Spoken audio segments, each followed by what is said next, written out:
Hello student, today we are discuss in states of matter topic. In states of matter topic, new point intermolecular forces. Intermolecular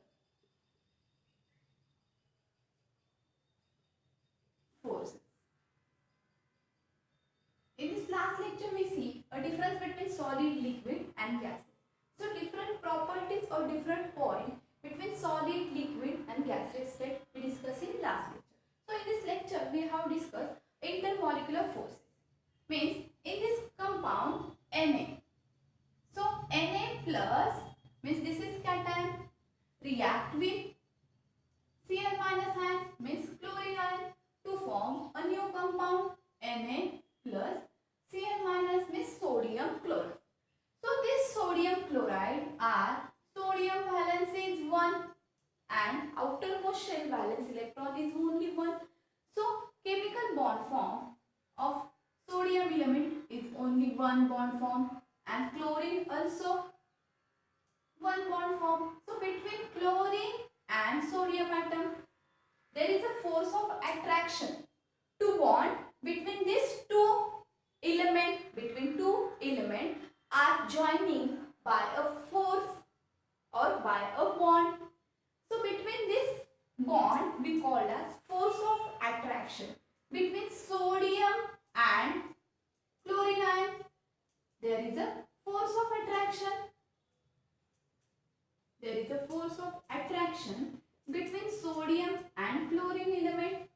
So there is a chemical bond. So this is oppositely charged particle. So we call as ionic bond formation. So there is a force of attraction to join between the molecule, between the ions or between the element. Means कोई भी atom, कोई दो different atom को join करके रखने वाला force of attraction होगा, means bond होगा. तो ये क्या होगा? Intermolecular forces between two. तो यहाँ पे होगा फोर्स ऑफ अट्रैक्शन मतलब क्या? पॉजिटिवली चार्ज और निगेटिवली चार्ज. तो ये क्या कर रहा है? अट्रैक्शन क्रिएट हो रहा between oppositely charge ion. So this is called we call as ionic bond present between sodium chloride ion, sodium chloride compound. So ionic bond is present. So this is a force of attraction between two elements. And next some example, this is a x element and this is a y element, but they cannot join, means ये combine नहीं हो रहे, ये एक दूसरे से क्या हो गए? यहाँ पे far away distance from each other. तो यहाँ पे क्या है? अट्रैक्शन नहीं, रिपल्शन, मतलब एक दूसरे से ज्यादा. यहाँ पे मैं थर्ड डायग्राम से शो कर. तो यहाँ पे क्या? इतना डिस्टेंस से इतना डिस्टेंस हो गया, इतना डिस्टेंस से मैक्सिमम डिस्टेंस हो गया. तो ये क्या करे? एक दूसरे से रिपल्स कर, एक दूसरे से क्या कर रहा है? Repulsive force. So repulsive force मतलब क्या? यहाँ पे एक्स एंड वाई पे अट्रैक्शन नहीं है, और अट्रैक्शन मतलब क्या? एक्स और वाई में अट्रैक्शन, मतलब यहाँ पे सोडियम और क्लोराइड में क्या है? अट्रैक्शन क्रिएट हो रहा है. और रिपल्शन मतलब क्या? यहाँ पे मैंने टू मैग्नेटिक कर दी. तो यहाँ पे मैं सिंपल बार मैग्नेट ड्रॉ करती हूँ. ये था नॉर्थ मैग्नेट और ये है साउथ मैग्नेट. तो यहाँ पे क्या होगा? अट्रैक्शन क्रिएट होगा. क्या होगा? अट्रैक्शन क्रिएट होगा between this two north and south pole. लेकिन यहाँ पे मैंने सिर्फ नॉर्थ पोल और यहाँ पे फिर से भी क्या है? नॉर्थ पोल है. तो यहाँ पे क्या होगा? ये रिपल्स करेगा, मतलब एक दूसरे से अबे यहाँ पे far away from each other. तो यहाँ पे क्या है? Repulsion between this north and north pole and between two oppositely charged. तो यहाँ पे क्या है? Attraction between north and south pole. तो यहाँ पे यही था force of attraction जो repulsion कर रहा है, मतलब क्या है? एक दूसरे से यहाँ पे far away distance पे जा रहा है, मतलब ज्यादा close नहीं है. तो यहाँ पे repulsion हो रहा है, यहाँ पे क्या होगा? Attraction. तो intermolecular force मतलब क्या है? The intermolecular force are the attractive force as well as repulsive. तो ये इंटरमॉलिक्यूलर फोर्स मतलब कुछ कंपाउंड में ये फोर्स ऑफ अट्रैक्शन होगा, मतलब अट्रैक्टिव फोर्स होगा. यहाँ पे क्या? कुछ कंपाउंड में रिपल्सिव फोर्स होगा. So between the neighbouring molecule, so we called as intermolecular forces. तो इंटरमॉलिक्यूलर फोर्सेस टू टाइप्स है, मतलब attractive force as well as repulsive forces present between the neighbouring molecule. So attractive force, तो यहाँ पे simply मैं लिख सकती हूँ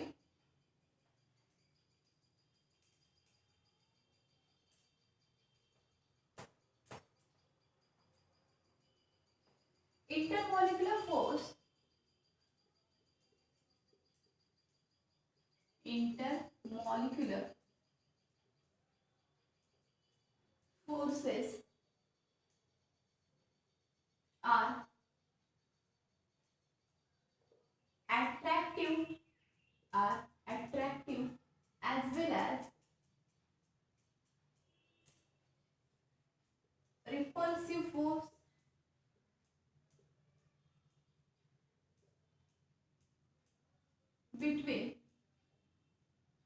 between the neighboring molecule, between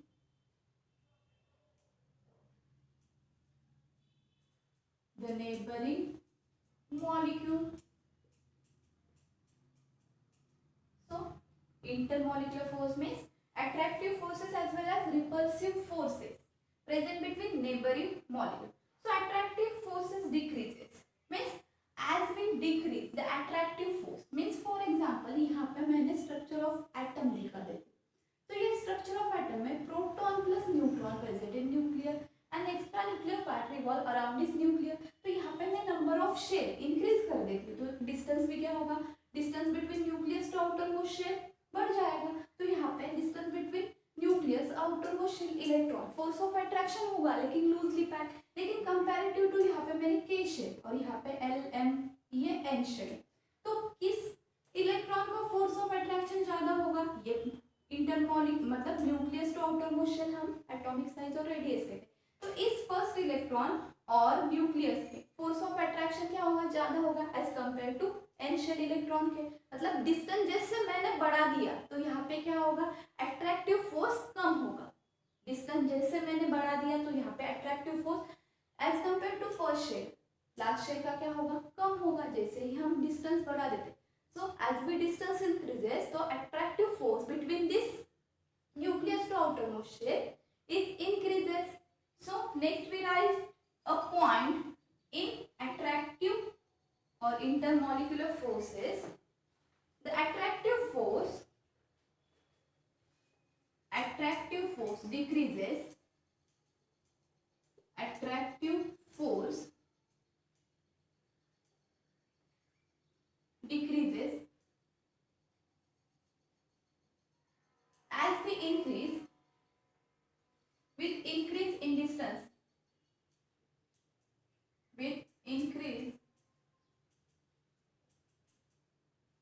in distance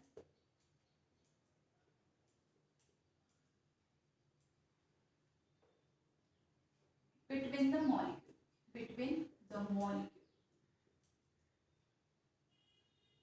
so intermolecular forces so in last lecture we discussed in solid state intermolecular force in solid state so intermolecular force are strong as compared to liquid or gases. So intermolecular force in liquid state are weak as compared to solid state. But in gaseous state, intermolecular force are very weak as compared to solid or liquid. Means between two molecules यहाँ पे क्या होगा as closely attached है particles और ions और molecule लेकिन यहाँ पे क्या था वीक था इंटरमॉलिक्यूलर फोर्स और यहाँ पे हम स्पेसिफिक नहीं कह सकते तो यहाँ पे क्या very weak intermolecular force between the gaseous molecule as compared to solid and liquid so these are physical state of matter can be determined as per the strength of intermolecular so physical properties of matter मतलब physical properties कौन से melting point है boiling point है density है melting point boiling point density are the physical properties of three states of matter next viscosity है evaporation surface tension solubility and the strength of attractive force between the molecule so during melting process the intermolecular force are partial whereas overcome completely during vaporization process मतलब कोई भी substance मैंने ले लिया तो उसका क्या होगा जो लिक्विड होगा तो उसका क्या होगा बॉइलिंग पॉइंट होगा सॉलिड होगा तो उसका हम क्या करेंगे मेल्टिंग पॉइंट मेजर कर सकते हैं क्या सॉलिड होगा तो मेल्टिंग पॉइंट लेकिन लिक्विड होगा क्या तो क्या होगा बॉइलिंग पॉइंट मेजर करेंगे तो ये liquid point point, boiling point, density, क्या होगी उस सब्सटेंस की फिजिकल प्रॉपर्टी, उस सब्सटेंस की क्या है फिजिकल प्रॉपर्टी। तो ये हम कैसे इंटरमॉलिक्यूलर फोर्सेस कैसे three states of matter discuss करेंगे। तो यहाँ पे गैसेस में क्या होगी वेपराइजेशन, मतलब मैंने लिक्विड को हीट कर दिया तो उसका कन्वर्जन गैसेस में होगा, और वेपर को कंडेंस कर दिया तो वेपर का फिर से कन्वर्जन क्या होगा लिक्विड। लेकिन हमने इंटरमॉलिक्यूलर फोर्स हम प्रॉपर नहीं कह सकते कि यहाँ पे क्या होगा, यहाँ पे इंटरमॉलिक्यूलर फोर्स क्या है पार्शियली कम होगा ना वेपर स्टेट, तो यही था इंटरमॉलिक्यूलर फोर्स। अभी इंटरमॉलिक्यूलर फोर्स डिफरेंट है, तो मैंने फर्स्ट यहाँ पे एग्जांपल ले लिया था अपोजिटली चार्ज पार्टिकल, तो ये था हमारा आयोनिक बॉन्ड था। तो यहाँ पे क्या होता डायपोल, हम नेक्स्ट कंसेप्ट लेंगे तो मतलब क्या डायपोल मतलब टू अपोजिटली चार्ज, तो ये डायपोल मूवमेंट था। तो यहाँ पे इंटरमॉलिक्यूलर फोर्सेस हम देख लेंगे टाइप्स ऑफ फोर्सेस। यहाँ पे हमने I hope you understand what is intermolecular force. Intermolecular force in simple language we say that between two molecular force जो ज्वाइन बॉन्ड करता है, मतलब कोई तो फोर्स ऑफ अट्रैक्शन दो एलिमेंट को ज्वाइन कर सकता है, तो वो present between the two molecule जो बॉन्ड कोई फोर्स ऑफ अट्रैक्शन क्रिएट होता है, तो उसे हम क्या कहते हैं इंटरमॉलिक्यूलर फोर्स। तो हम डेफिनेटली नहीं कह सकते यहाँ पे अट्रैक्टिव फोर्स या रिपल्सिव फोर्स, ये तो नहीं कह सकते। तो ये कैसे पता चलेगा, तो हम नेक्स्ट डिस्कस करेंगे types of intermolecular forces. So next we discuss types of intermolecular forces. Types of intermolecular forces. So first type, dipole-dipole interaction. First type is dipole-dipole interaction. Second type is dipole-induced dipole interaction. Dipole-induced dipole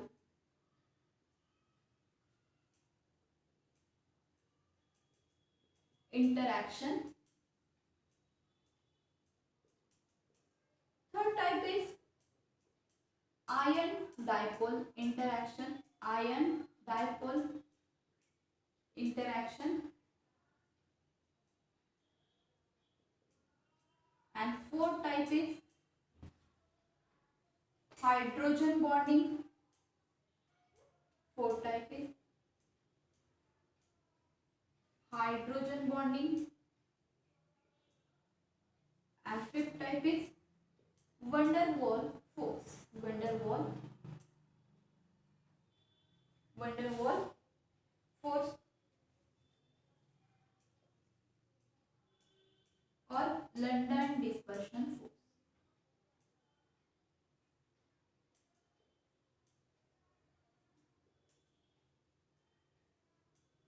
Means in intermolecular force of attraction or types of, so 5 different types. First type is dipole-dipole. So dipole means in HCl molecule there is a H plus and Cl minus ion. So between the hydrogen and chlorine ions are chemical bond between the hydrogen.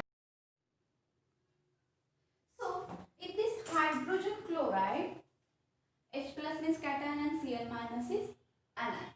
So between this hydrogen and chloride ion, there is a force of attraction between this hydrogen and chlorine ion.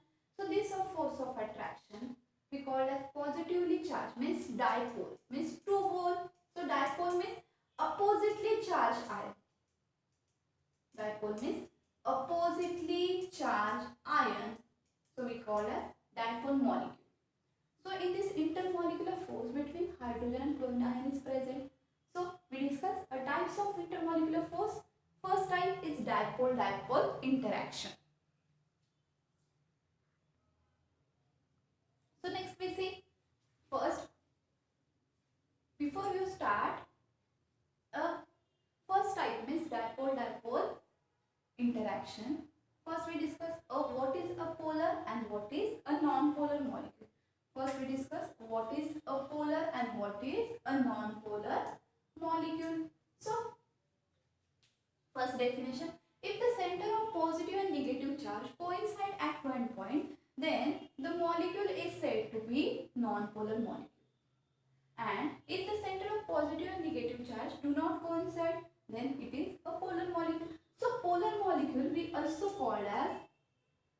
Dipole, मतलब polar मतलब to opposite charge, तो उसे ही हम dipole कहते हैं।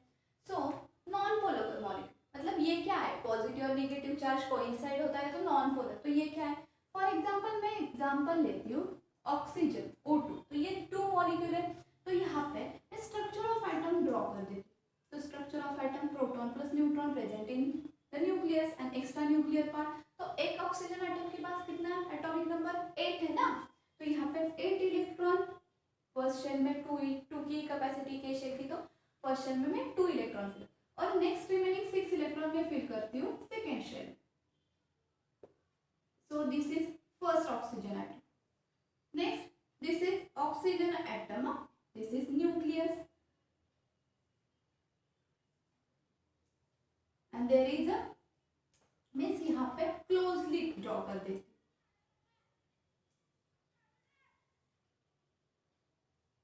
यहाँ पे ये न्यूक्लियस है, ये फर्स्ट शेल और ये सेकेंड शेल है, तो ये फर्स्ट ये न्यूक्लियस है, ये क्या है न्यूक्लियस, ये भी न्यूक्लियस है, ये फर्स्ट शेल के शेल में 1 इलेक्ट्रॉन है, रिमेनिंग 6 इलेक्ट्रॉन है सेकेंड शेल।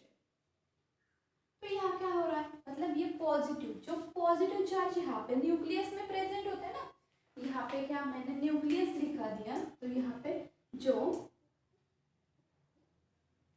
पॉजिटिवली चार्ज मतलब atomic mass number present in proton plus neutron, तो कितने एटॉमिक नंबर ऑक्सीजन का 8 है लेकिन मास नंबर 16 है, तो यहाँ पे क्या होगा 8 प्लस चार्ज हो गए ना, प्रोटॉन प्लस न्यूट्रॉन है, यहाँ पे क्या है प्रोटॉन प्लस न्यूट्रॉन प्रेजेंट है इन द न्यूक्लियस, तो यहाँ पे 8 प्रोटॉन प्रेजेंट है और 8 न्यूट्रॉन है, तो 8 प्रोटॉन ये 8 इलेक्ट्रॉन को क्या अट्रैक्शन होता है, लेकिन यहाँ पे ये 8 इलेक्ट्रॉन है, ये 8 इलेक्ट्रॉन, यहाँ पे एक पॉइंट पे पॉजिटिव और नेगेटिव चार्ज क्या होगा कोइंसाइड होगा एट वन पॉइंट, मतलब यहाँ पे क्या होगा पॉजिटिव और नेगेटिव चार्ज इक्वल है तो कोइंसाइड हो सकते हैं, तो उसे ही हम क्या कहते हैं, जो कोइंसाइड होते मतलब एक ही लाइन में, यहाँ पे ये पॉजिटिव चार्ज भी है और यहाँ पे ये नेगेटिव चार्ज एक ही लाइन में जब यहाँ पे ऐसे आता है तो उसे हम नॉन पोलर मॉलिक्यूल कहते हैं, क्या कहते हैं नॉन पोलर मॉलिक्यूल ऑफ इस centre of positive negative charge do not coincide. तो यहाँ पे नेक्स्ट पोलर मॉलिक्यूल, तो यहाँ पे मैं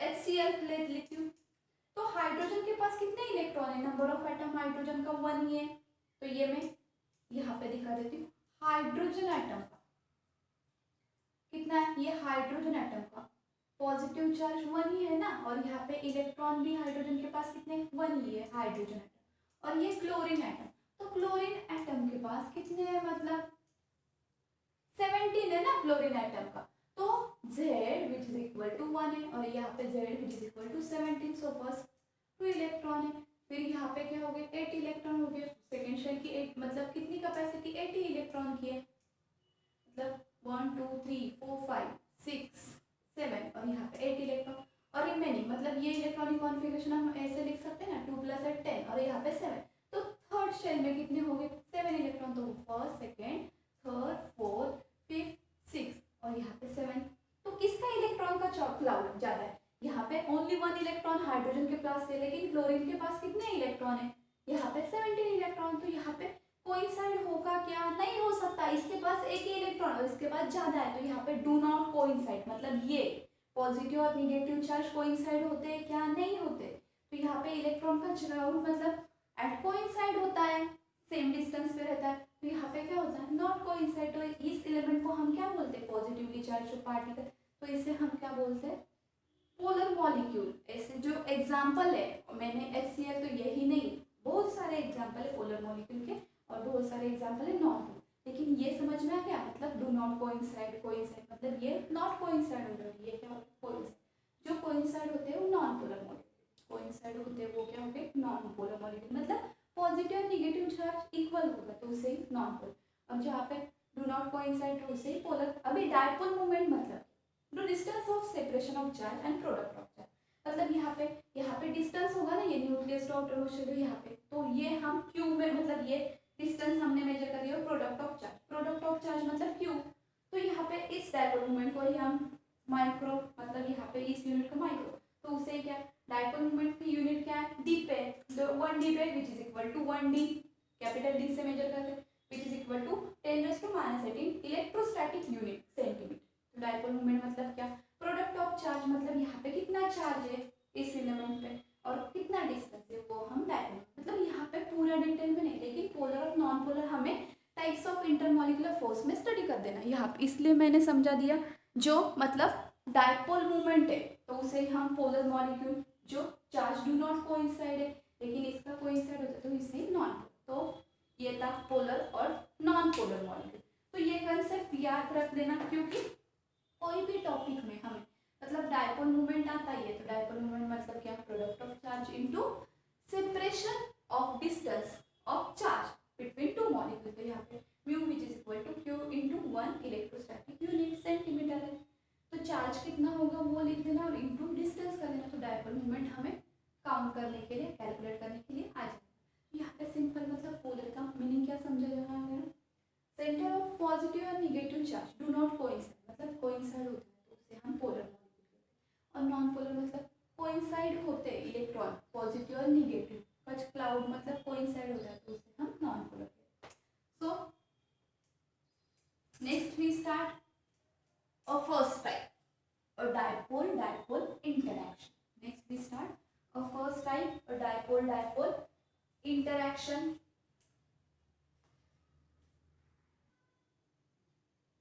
So next first type of interaction, dipole interaction. So polar molecule experience the dipole force due to electrostatic interaction between the dipole on neighboring molecule.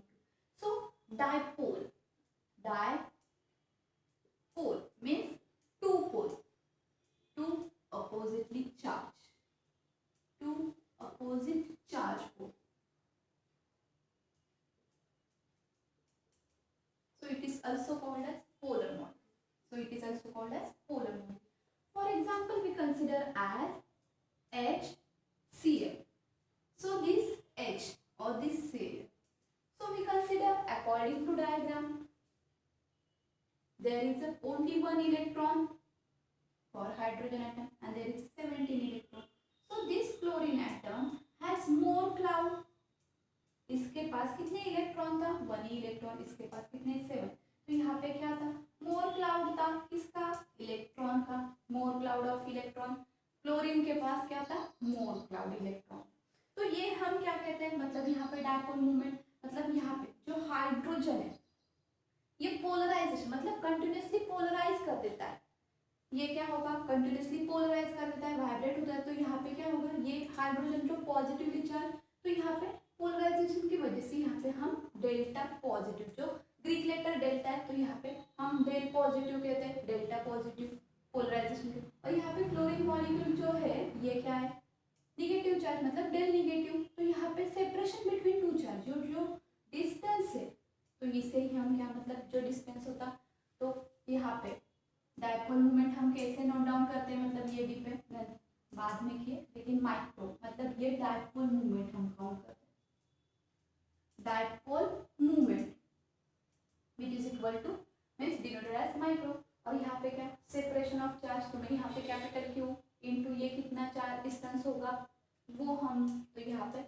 Suppose we consider 1 centimetre, तो 1 electrostatic unit centimetre, मतलब यहाँ पे क्या होगा, ये charge कितना है, तो ये डायपोल मोमेंट ये होगा सेपरेशन, और मतलब ये charge into separation of distance between positive and negative charge आए, तो ये समझ में आ गया, ये था हमारा डायपोल मोमेंट, मतलब product of magnitude of charge, मतलब इसका चार्ज कितना है ये हमें काउंट करना पड़ेगा into separation of distance between two molecule. तो यहाँ पे हाइड्रोजन के पास लेस क्लाउड है लेकिन क्लोरीन के पास क्या, मोर क्लाउड, और ये क्या है, मतलब ये डायपोल मॉलिक्यूल है, मतलब अपोजिटली चार्ज मॉलिक्यूल।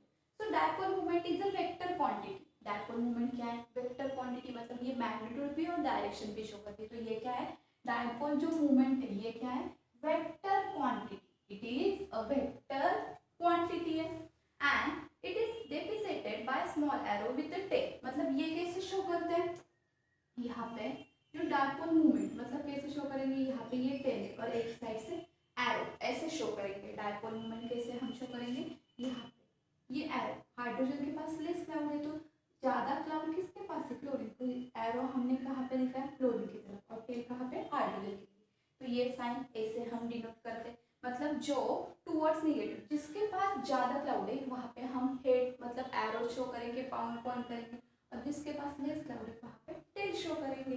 तो ये था dipole moment of hydrogen chloride, dipole moment of hydrogen chloride. तो ये किसके बेसिस पे आ गया, मतलब यहाँ पे ये कैसे आ गया, यहाँ पे फिर से तुम्हें कंफ्यूजन होगा। हाइड्रोजन के पास एक्चुअल में हाइड्रोजन का atomic number Z which is equal to 1 और इलेक्ट्रॉनिक कॉन्फ़िगरेशन हम ऐसे ही 1 लिख देते। और क्लोरीन के पास, क्लोरीन का एटॉमिक नंबर कितना है 17 है, तो इलेक्ट्रॉनिक कॉन्फ़िगरेशन हम 2 8 7 मतलब AKLM शेल की, मतलब 9th और 10th का कंसेप्ट यहाँ पे आ गया यूज होने के लिए। जो आउटर मोस्ट शेल होते हैं उसे हम वैलेंस इलेक्ट्रॉन, तो इसके पास आउटर मोस्ट शेल कितना है 1 इलेक्ट्रॉन, तो यहाँ पे हम 1 इलेक्ट्रॉन दिखा देंगे। हाइड्रोजन के पास कितना है 1 इलेक्ट्रॉन, और क्लोरीन के पास आउटर मोस्ट शेल में कितने इलेक्ट्रॉन 7 इलेक्ट्रॉन, तो यहाँ पे हम ये ऐसे 7 इलेक्ट्रॉन शो कर देंगे। तो जिस इसके पास ज्यादा क्लाउड है यहाँ पे, तो यहाँ पे हम कैसे दिखा सकते हैं डायपोल चार्ज, कैसे दिखा सकते हैं ना। तो ये था मतलब डायपोल मोमेंट हम कैसे दिखा, जिसके पास ज्यादा हो उस पर ये मतलब ये नोटेशन दिखा देते हैं। ये क्या है डायपोल मोमेंट। तो यहाँ पे मोर चार्ज डेंसिटी किसके पास है क्लोरीन के पास, मतलब जिसके पास ज्यादा इलेक्ट्रॉन उसके पास ज्यादा मतलब पोलैरिटी है। तो unequal sharing of electron between bonding, मतलब यहाँ के इसके पास 1 इलेक्ट्रॉन इसके पास 7, तो unequal sharing of electron between 2 molecule. तो ये था फर्स्ट मॉलिक्यूल, ये क्या था फर्स्ट। तो पोलर मॉलिक्यूल है परमानेंट डायपोल मोमेंट, मतलब ये पोलर जो मॉलिक्यूल होता है ये क्या है परमानेंट डायपोल मोमेंट। क्या है पोलर जो मॉलिक्यूल, मतलब नॉन जीरो होता है ना, मतलब जो नॉन पोलर होता है वो जीरो डायपोल मोमेंट, लेकिन यहाँ पे क्या है डिस्टेंस तो जाता है, ये नॉन जीरो है, मतलब ये हम काउंट करते थे 1 पॉइंट समथिंग 2 पॉइंट मतलब 0.8, तो इसका डायपोल मोमेंट अलग, मतलब डिफरेंट मॉलिक्यूल का डिफरेंट डायपोल मोमेंट चार्ज आता है। सो नेक्स्ट भी डिस्कस करेंगे, ये हमें समझ लिया व्हाट इज डायपोल। तो नेक्स्ट हम डायपोल डायपोल इंटरेक्शन चेक करेंगे। तो ये फर्स्ट हाइड्रोजन क्लोराइड और ये सेकंड मॉलिक्यूल हाइड्रोजन क्लोराइड। तो ये क्या था फर्स्ट डायपोल मॉलिक्यूल, ये था सेकंड डायपोल मॉलिक्यूल। क्या था ये फर्स्ट डायपोल मॉलिक्यूल और ये सेकंड डायपोल। तो इसका रिप्रेजेंटेशन मैं ऐसे भी लिख सकती हूँ। तो ये हाइड्रोजन के पास पोलराइजेशन की वजह से डेल्टा पॉजिटिव आ गया, तो इसके पास डेल्टा नेगेटिव, इस हाइड्रोजन के पास डेल्टा पॉजिटिव, इस हाइड्रोजन के पास डेल्टा नेगेटिव। लेकिन ये फर्स्ट डायपोल मॉलिक्यूल है और ये क्या था सेकंड डायपोल मॉलिक्यूल। तो यहाँ पे क्या हो गया फिर से, ये क्लोरीन, ये फर्स्ट डायपोल का मॉलिक्यूल का ये सेकेंड एलिमेंट क्लोरीन, और ये इसके पास कितना चार्ज मतलब delta negative, del negative charge, और ये हाइड्रोजन के पास डेल पॉजिटिव। तो यहाँ पे भी क्या होगा इंटरेक्शन होगा ना बिटवीन अपोजिटली चार्ज। तो ये क्या हो गया मैंने रेड लाइन से इंडिकेशन कर दिया, ये क्या है फोर्स ऑफ अट्रैक्शन है ना, force of attraction between the chlorine and hydrogen, मतलब between two dipole molecule, between two dipole molecule there is a force of attraction present between two dipole molecule. So this force of attraction we called as interaction between two molecule, we call as interaction between two molecule, between two molecule means between two dipole molecule, between two dipole molecule. So this is example of first dipole and second dipole, और यहाँ पे जो force of attraction इसे ही हम क्या कहते हैं interaction। तो ये मैंने सिंपल लैंग्वेज में कंसीडर मतलब समझा दिया। तो यहाँ पे क्या होगा dipole dipole interaction result in force of attraction, ये क्रिएट क्यों हो गया फोर्स ऑफ अट्रैक्शन, तो उसे ही हम क्या कहते हैं इंटरेक्शन कहते हैं between the neighbouring molecule. So origin of dipole dipole interaction at electrostatic unit of interaction, तो ये क्या है इलेक्ट्रोस्टैटिक यूनिट ऑफ इंटरेक्शन। तो यहाँ पे हमने एग्जाम्पल कंसिडर कर दिया हाइड्रोजन क्लोराइड। तो हाइड्रोजन इलेक्ट्रोपॉजिटिव एलिमेंट है, जो हाइड्रोजन है ये क्या है इलेक्ट्रोपॉजिटिव एलिमेंट है, और क्लोरीन क्या है इलेक्ट्रोनेगेटिव एलिमेंट, मतलब जिसके पास पॉजिटिव चार्ज है उसे हम इलेक्ट्रोपॉजिटिव कहते हैं, जिसके पास नेगेटिव चार्ज है उसे हम क्या कहते हैं electronegative element. So due to this sharing pair of electron between hydrogen and chlorine, तो किसके पास ज्यादा क्लाउड है इसके पास है, तो ये क्या करेगा हाइड्रोजन को पुल करेगा, तो यहाँ पे फोर्स ऑफ अट्रैक्शन क्रिएट होगा ना। तो between two dipole molecule force of क्या हो गया सेपरेशन, यहाँ पे क्या होगा between two dipole molecule force of attraction create होगा, मतलब इंटरेक्शन, तो उसे ही हम क्या कहते हैं डायपोल डायपोल इंटरेक्शन, क्या कहते हैं डायपोल डायपोल इंटरेक्शन। तो strength of dipole dipole interaction depend upon dipole moment of interacting molecule. So higher the dipole moment, stronger the intermolecular force of attraction. So dipole-dipole interaction is possible. The molecule of interacting are polar and permanent non-zero molecule. तो यहाँ पे ये hydrogen chloride example, तो यहाँ पे second dipole movement हम hydrogen bromide के साथ, मतलब जो अपोजिटली चार्ज, वो भी एग्जांपल थ्रू हम डायपोल-डायपोल इंटरेक्शन दिखा सकते हैं. तो यहाँ पे the polar molecule have a permanent dipole moment with another polar molecule. The positive end of one molecule is attracted to a negative end of one molecule. मतलब एक dipole molecule का क्या है, निगेटिव, इलेक्ट्रोनेगेटिव है, तो वो attraction कर रहा है सेकेंड डायपोल मॉलिक्यूल के पॉजिटिव मोल को. तो यहाँ फोर्स ऑफ अट्रैक्शन क्रिएट हो गया. तो यहाँ पे क्या हो गया, force of attraction means interaction. So this concept we called as dipole dipole interaction. For example this forces are generally weak. तो ये फोर्स क्या है, डायपोल डायपोल इंटरेक्शन की, ये क्या है, वीक है. तो विथ एनर्जी ऑर्डर कितनी है, 3:4 किलोग्राम. तो significant only when molecule is close contact in solid और लिक्विड. तो यहाँ पे एग्जांपल दे दिया C4H9Cl, मतलब ब्यूटाइल क्लोराइड भी दे दिया, डायमिथाइल ईथर भी दे दिया, मतलब molecule orientation due to dipole dipole interaction. ये बॉइलिंग पॉइंट वजह से भी दे के दिया. So in brief, more polar molecule greater the strength of dipole interaction. मतलब यहाँ पे क्या है, ये हाइड्रोजन क्लोराइड जिसके पास मोर पोलैरिटी होगी उसका बॉइलिंग पॉइंट भी क्या होगा, ज़्यादा होगा, मतलब स्ट्रेंथ भी क्या होगी, ज़्यादा होगी. So in brief, more polar substance the greater strength of dipole dipole interaction. तो यहाँ पे in your textbook given में दिया है, मतलब सब्सटेंस दे दिया है, कौन सा सब्सटेंस है, CH3 CH2 CH3. तो इसका मोलर मास कितना है, जो मोलर मास यहाँ पे मैं रख कर देती हूँ, मोलर मास 44.10 AMU दे दिया. ये था मोलर मास. डायपोल मूवमेंट कितना दिया, डायपोल मूवमेंट 0.1 और बॉइलिंग पॉइंट कितना है,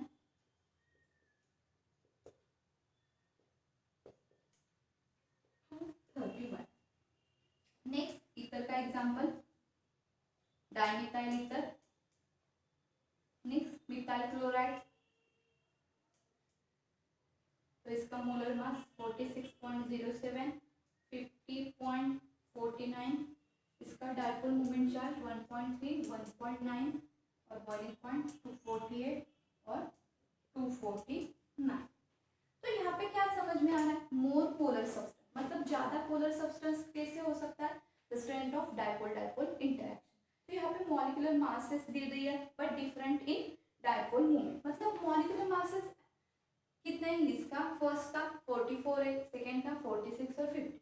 डायपोल मूवमेंट क्या है, 0.1 फर्स्ट मॉलिक्यूल का, 1.3 और 1.9. लेकिन बॉइलिंग पॉइंट क्या है, सेम रेंज में है ना, बॉइलिंग पॉइंट क्या है, सेम रेंज पे. तो ये क्या शो कर रहा है, different substances coexist in single phase following the intermolecular interaction are present. मतलब it is clear that higher the dipole moment are stronger are the intermolecular forces generally leading to higher boiling point. मतलब यहाँ पे इससे समझ में क्या आ रहा है, ये थर्ड वन मिथाइल क्लोराइड, इसका बॉइलिंग पॉइंट क्या है, high as compare to second और थर्ड मॉलिक्यूल की बॉइलिंग पॉइंट क्या है, हाई. तो इसका क्या पोलैरिटी भी क्या है, strength of polarity be higher, strength of polarity also higher. boiling point जिसका higher है उसकी strength of polarity भी higher है, boiling point जिसका low है उसकी strength of polarity low है. तो ये था हमारा डायपोल डायपोल इंटरेक्शन. मतलब हायर बॉइलिंग पॉइंट जिसका होता है उसका क्या होता है, stronger dipole movement. Higher point boiling point जिसका है उसका क्या है, हायर और स्ट्रॉन्गर पोलैरिटी में हायर डायपोल मूवमेंट.